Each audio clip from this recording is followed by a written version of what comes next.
Hello friends, ഇന്ന് നമ്മൾ ഒരു സ്പെഷ്യൽ കറിയാണ് ഉണ്ടാക്കുന്നത്. മൺചീനിച്ചട്ടിയിൽ കിടക്കുന്ന എന്താണെന്ന് എല്ലാവർക്കും മനസ്സിലായി കാണുമല്ലോ. തുമരപ്പരിപ്പും കൊച്ചുള്ളിയും പച്ചമുളകും കൂടിയിട്ട് വെള്ളത്തിലിട്ട് നമ്മളത് വേവിച്ചെടുക്കുകയാണ്. ഇപ്പോൾ പാകത്തിനുള്ള ഉപ്പൂടെ ചേർത്ത് കുറച്ച് കറിവേപ്പിലയും കൂടി ഇട്ട് നമുക്ക് ഇതൊന്ന് വേവിച്ചെടുക്കാം.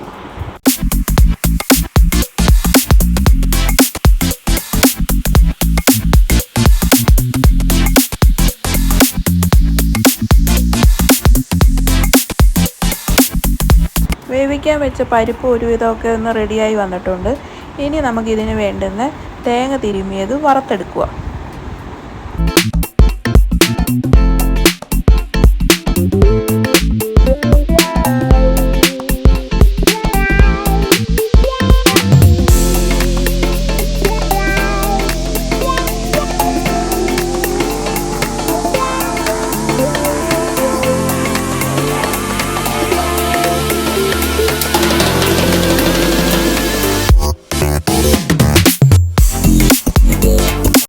നമുക്ക് ഇതിലേക്ക് വേണ്ടുന്ന പൊടികൾ ഇട്ട് കൊടുക്കുക.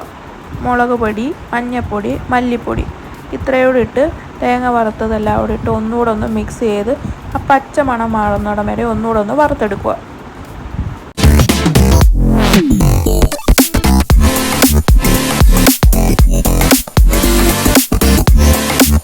തേങ്ങ വറുത്തത് ഒരു ചെറിയ ചൂടോടെ നമുക്ക് മിക്സിയിലിട്ട് അരച്ചെടുക്കുക.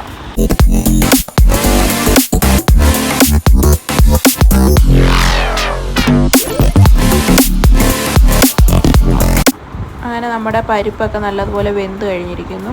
ഇനി നമുക്കിതിലേക്ക് വറുത്തരച്ച തേങ്ങയുടെ അരപ്പ് ഇതിലേക്ക് ചേർത്ത് കൊടുക്കുക.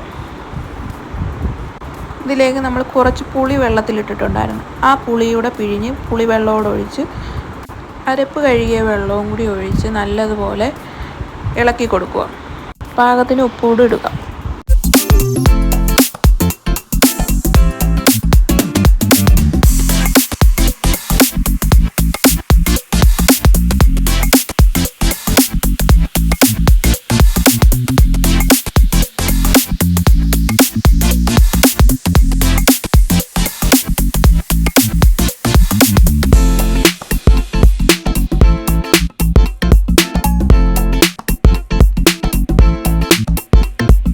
വറുത്തരച്ച തുമരപ്പരിപ്പ് പുളിക്കറി അടന്ന് തിളയ്ക്കുന്നത് കണ്ടില്ലേ? ഇനി നമുക്കിതിലേക്ക് കുറച്ച് കടുകും വറ്റൽമുളകും കൂടി താളിച്ചൊഴിക്കണം.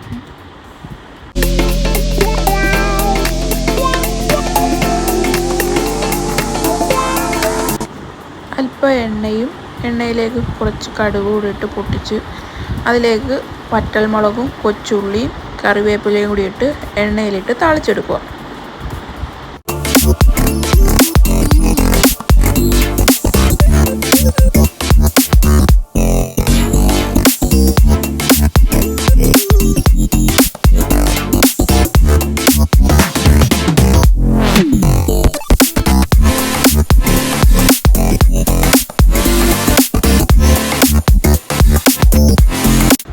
താളിച്ചെടുത്ത കടുകും വറ്റൽമുളകും കറിവേപ്പിലയും കൂടി തുമരപ്പരിപ്പിലെ കറിയിലേക്ക് താളിച്ചു കൊടുക്കുക.